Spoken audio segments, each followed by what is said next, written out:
अब और हुज्जत मत करो नेकी। तुम्हें बता ही चुका हूं कि जो कुछ भी हुआ पहले गलत फहमी में और फिर एक दूसरे को छेड़ने के लिए। एक दूसरे को छेड़ने के लिए?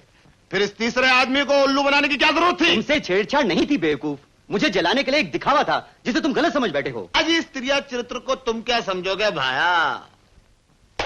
जब हम जैसे ठोस घिसे हुए आशिक को उल्लू बना सकती है तो तुम जैसों को तो उंगलियों पे नचाएगी, ताथैया कराएगी। आप कहो ना, तुम उल्लू बनाए गए इसलिए ख्वामखा सुनीता के दुश्मन बन बैठे हो। अजी ठीक है, हम दुश्मन बन गए। उसका बाप तो थारा बहुत बड़ा दोस्त है, 2 लाख रुपए की फसल हजम कर गया और डकार भी नहीं ली। बाद में दे देगा ना? बेटी देख के रकम देगा। The whole thing is that भाया, मैंने सब खबर है। फैक्ट्री खोलने के लिए उसने दिल्ली से 6 लाख रुपया उठाया, वो भी परनोट पे।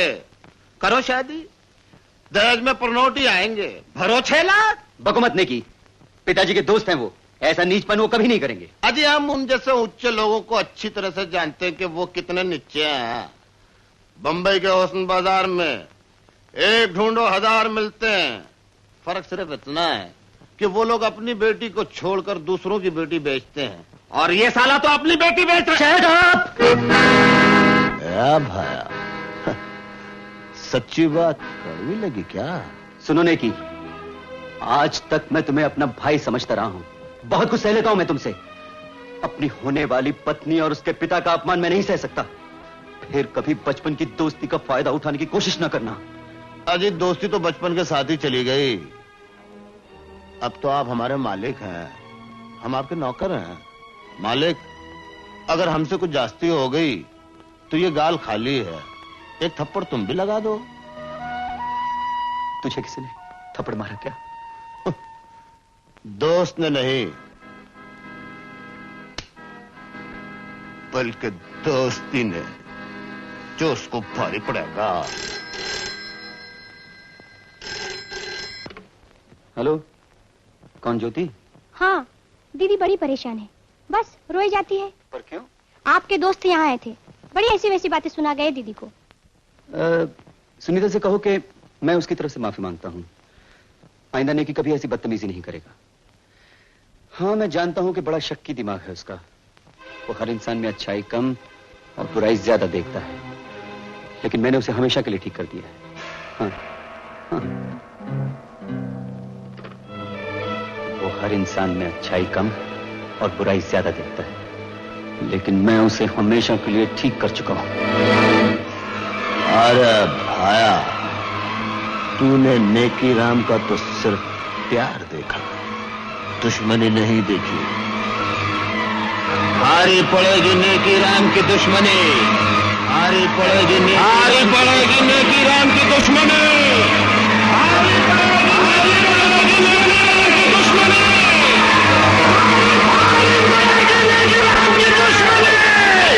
मेहता जी, तिजोरी में जितना रोकड़ा रुपया है सब टेबल पर आना चाहिए। सर? और राम एंड कंपनी के नाम पे बैंक में जितना रुपया जमा है सब राम एंड कंपनी के नाम पर जमा करवा दो। सर? सब सब सब। सर, इतने सारे रुपए एक साथ बैंक से कैसे निकालेंगे? अजी तो मत निकालो, हम तुम्हें कंपनी से निकाल देंगे। ऐसा जुल्म न कीजिए सर, बाल बच्चेदार आदमी। समझदार तो नहीं बन पाते, बाल बच्चेदार बन जाते हैं। यू पीपल डुबाओ द कंट्री। जाइए मेहता जी। नेकीराम जी, आइए वकील साहब। नेकीराम जी, ये क्या सुन रहा हूँ नेकीराम जी, राय इंडस्ट्रीज की सभी कंपनी आप मार्केट में बेच रहे हैं? अजी हम आपको तो नहीं बेच रहे, आप क्यों भुदक रहे हैं? मैं मिस्टर अमित राय का सॉलिसिटर हूँ, इस कंपनी का मालिक वो है, आप कैसे बेच सकते हैं? चश्मा साफ करिए। जी? रुमाल से चश्मा साफ करिए और उसे गौर से पढ़िए। My god, power of attorney, मुख्तारनामा मेरे नाम पर अमित ने लिखा है। अगर तुमने ज्यादा चपड़चू की तो मैं तुम्हें भी लिख दूंगा। What do you mean? Shut up. The whole thing is that अगर तुम्हें मोटी रकम चाहिए तो फौरन पेपर तैयार करो। लेने वाली पार्टी का नाम है Ram and company. Ram and company? James bond बनने की कोशिश मत करो, अपनी वकालत संभालो और पेपर तैयार करो। My time is valuable. Get out from here, get out.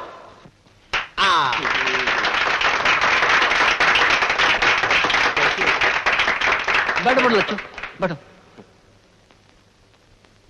सज्जनों, मेरा सौभाग्य है कि आप जैसे रईस यहां पधारे हैं, और आप सबका सौभाग्य है कि रईसों के रईस सेठ अमित राय आज हमारे बीच में पधारे हैं कायदे से। मैं आज इतना खुश हूं, इतना खुश हूं कि क्या कहूं, क्या बोलूं, कोई अल्फाज नहीं मिल रहे मुझे कहने के लिए, कोई बयान क्या करूं, अल्फाज नहीं मिल रहा मेरे को। जब अल्फाज ही नहीं मिल रहे तो आप खामोश हो जाइए ना, काय को बोर कर रहे हैं।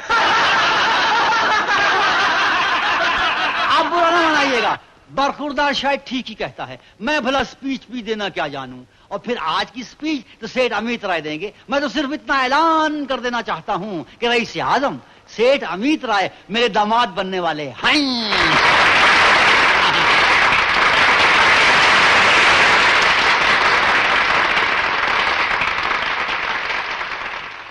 देवियों और सज्जनों, धनराज काका ने कहा कि उन्हें फक्र है, गर्व है कि उन्हें रईस दामाद मिलने वाला है।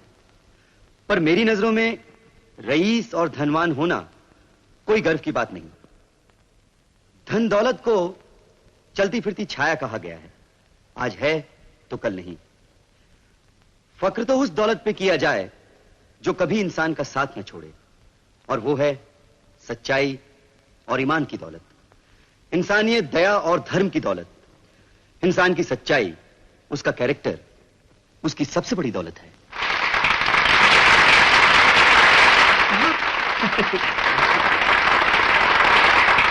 मालिक तारा है।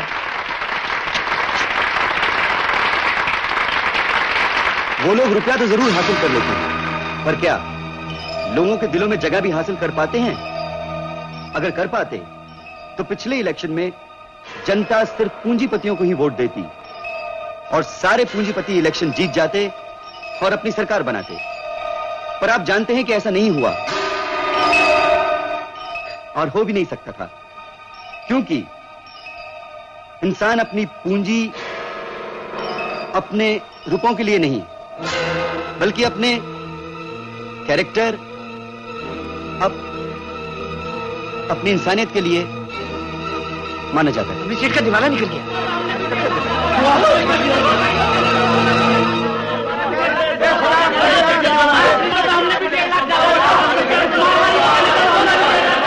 मैं यही बात कहने आप लोगों के सामने आया हूं, लेकिन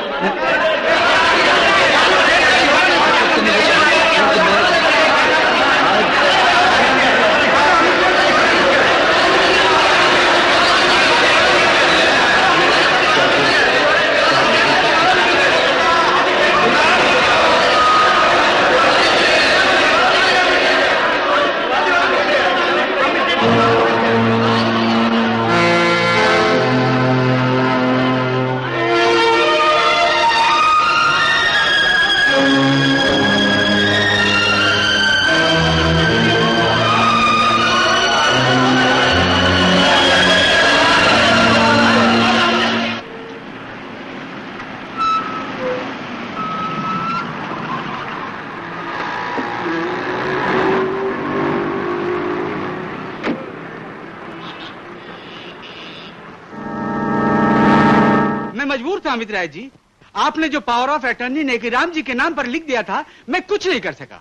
मुझे तो अब भी यकीन नहीं आता, मेरे बचपन का दोस्त, मेरे भाई जैसा मेरी ही पीठ में छुरा भोंकेगा। जी हां, आपका दिवाला निकाला। Hello, Amit speaking. नेकीराम जी ऊटी गए हैं। ऐसा करो, ऊटी लाइटनिंग कॉल बुक कर लो और मेरी नेकीराम से बात कराओ। अच्छा। हाँ। कुछ लोग बाहर आपका इंतजार कर रहे हैं। ये सब वो कैसे बड़े अच्छे आदमी थे, मुझे भी कुछ समझ में नहीं आता। मिस्टर अमित राय, कुछ दिन पहले आपकी राय इंडस्ट्री ने हमारे बैंक से ओवरड्राफ्ट लिया था, अब उसका क्या होगा? हमने जो रात तक आपको सप्लाई किया था उसका 1.25 लाख अभी तक नहीं मिला। हमने नया एयर कंडीशन प्लांट लगाया, उसका 15 लाख बाकी है। हमने सुना है आपकी कंपनी का दिवाला निकल गया है, अब हमारा क्या होगा? देखिए देखिए सज्जनों, आपकी ये रकम डूबेगी नहीं। मैं ये मकान बेचकर आपके सारे। जी नहीं, ये मकान कंपनी के नाम पर था, कंपनी के साथ साथ ये भी गया। कुछ दिनों के बाद ये मकान आपको खाली करना पड़ेगा।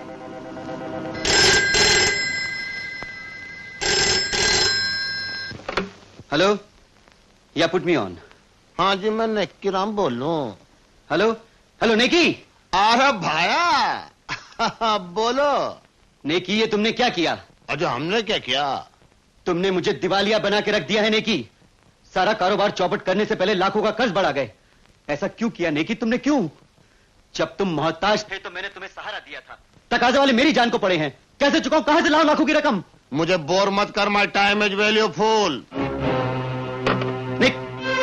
नेकी, हेलो हेलो।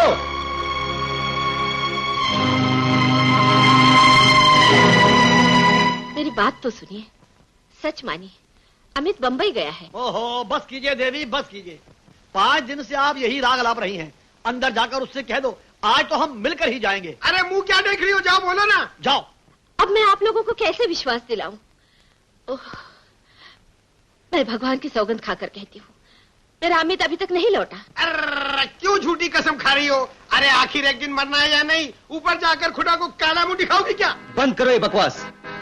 मेरी गैर हाजिरी में मेरी माँ का अपमान करने का आप लोगों को कोई हक नहीं है। आप चले जाइए यहाँ से। I said get out। लो, उल्टा चोर कोतवाल को डांटे। अरे हम तुम्हारे मेहमान बनने नहीं आए, हमारे 7 लाख रुपए दे दो, फिर हम फौरन जाते हैं।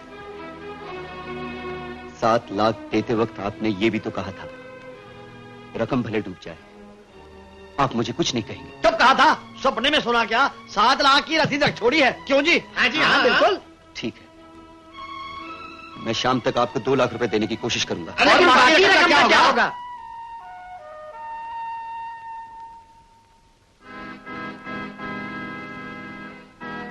अगर नहीं दे सका तो मेरे सारे बाग बगीचे आपके। तैयब जी भाई, शाम तक 2 लाख रुपया कहां से लाएगा? बस अब ये बाग बगीचे और घर अपना ही समझो। चलो चलो चलो चलो चलो। क्या कहा? अमित सेठ है? अच्छा अच्छा, तुम जाओ, मैं अभी आता हूँ। Yes sir. मुनीम जी,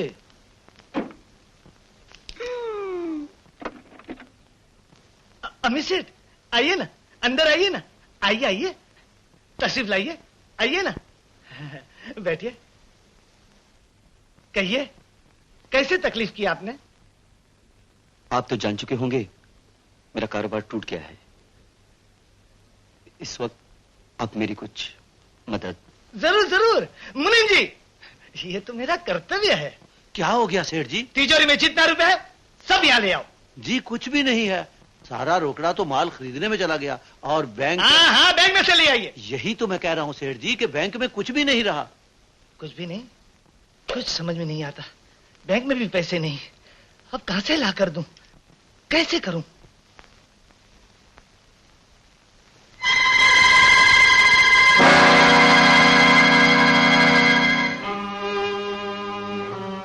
ये फोटो यहां किसने रखा?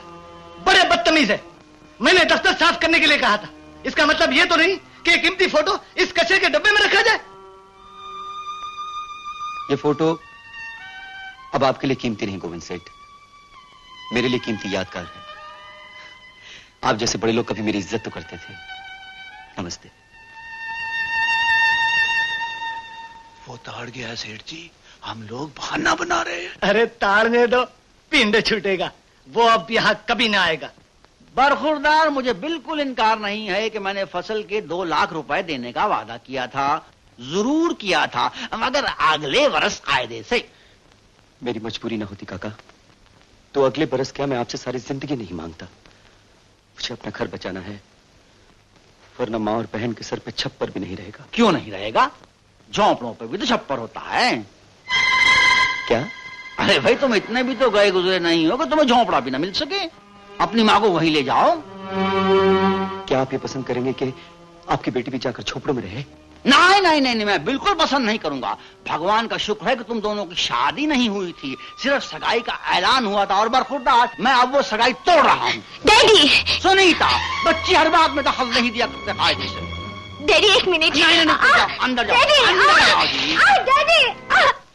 खंडाज काका, प्लीज हमारी सगाई मत तोड़िए।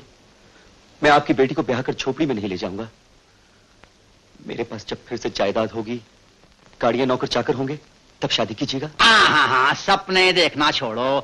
तुम अब तभी धनवान नहीं बन सकोगे। लोगों का वक्त सदा एक सा नहीं रहता, बिगड़ता है तो संवरता भी है। और फिर माँ को बड़ा अरमान था कि सुनीता उनकी बहू बने। जब था तब था, अब उनसे कह दो अपनी हैसियत की गुब्बाऊ राज ढूंढे। काका। मैं भी सुनीता के लिए आपको आप कमाई वाला बर्ड ढूंढूंगा, बाप कमाई वाला मूर्ख नहीं जो अपनी दौलत लुटवा दे और फजूल खर्चियां करके अपना दिवाला पिटवाए। दान पुण्य की जिस आदत को कल आपने महान कर्म कहा था, जिसके लिए मुझे हार पहनाया था, आज वो फजूल खर्ची है आपकी नजरों में। उस आदत का फायदा तो आपने भी उठाया है धनराज काका। बिना लिखत पढ़त 2 लाख का माल ले गए। मैंने तुमसे कहा अगले बरस मैं तुम्हारा रुपया लौटा दूंगा। अब जाओ, मेरा दिमाग मत चाटो। मैं कारोबार वाला आदमी हूं, तुम्हारी तरह बेकार नहीं हूं मैं।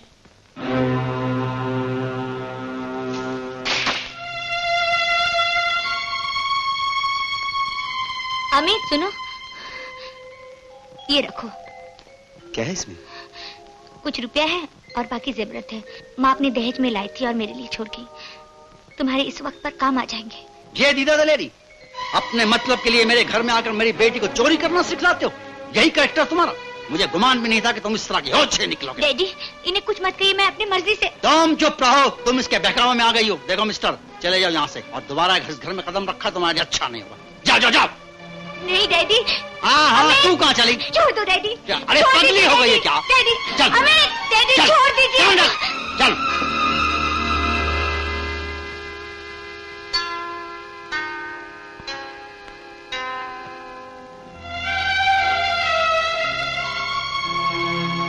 क्या हुआ बेटे, क्या हुआ? धनराज भैया ने कुछ दिया? हाँ दिया, ताने और गालियां। गुड्डो, जी भैया। कपड़े लेते समेट ले। क्यों? वो नीचे कोर्ट अमीन आए हैं, घर का कब्जा लेने। अरे धनराज भैया तेरे पिता के दोस्त, फिर भी उन्होंने मदद नहीं की, हमारे घर पे तार जाने दी। पिता के दोस्त से क्या उम्मीद रखती मां, जब मेरा अपना बचपन का दोस्त मुझे दगा दे गया। हमें मालूम था अमीन साहब वो रुपया नहीं चुका सकेगा, इसीलिए अदालत से पहले ही डिग्री ले ली थी। सब लोग कहते हैं अमित राय जी एक शरीफ आदमी है, आप उन्हें कुछ और मोहलत नहीं दे सकते? अजी 1 मिनट भी नहीं, वरना वो सारी प्रॉपर्टी बेच के रुपया लेके रफू चक्कर हो जाएगा। वो धोखा कभी न देंगे, एक इज्जतदार आदमी है। अरे टमेरा माल डूबता ने तो फिर हम देखते हैं कि तुम कैसे उसकी तरफदारी करते हो। अभी ये भैंस बंद करो, ने अपना फर्ज पूरा करो। अमीन जी,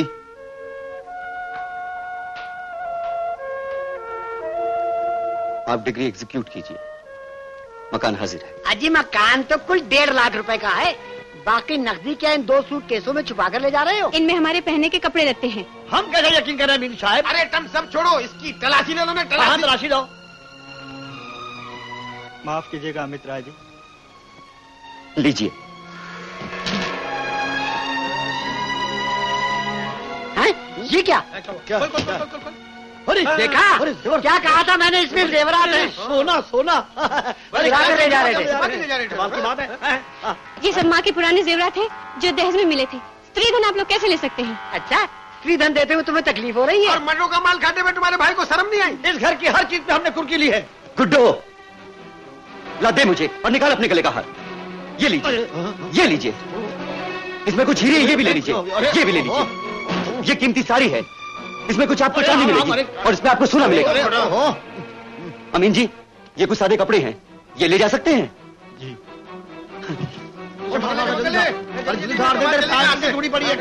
अरे वो कुर्सी में घुस गई। चलो।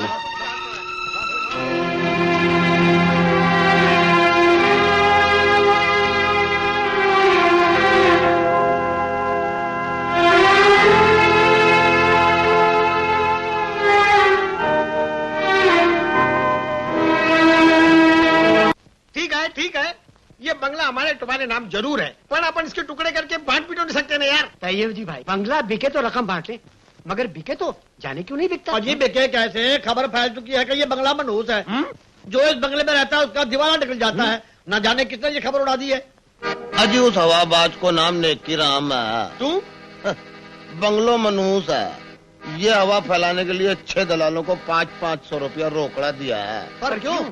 और फिर टमारे को हमारे साथ क्या दुश्मनी थी जो तुमने टमारा 3000 रुपया बिगाड़ा? अजी हम इतने बड़े गधे थोड़े ही हैं जो 3000 रुपया यूं ही बिगाड़ दें। The whole thing is that ये तो हमारा इन्वेस्टमेंट है। 1.5 लाख को बंगलो अब हम आप लोगों से लाख रुपए लेंगे, 3 डाले और 50,000 बचाए।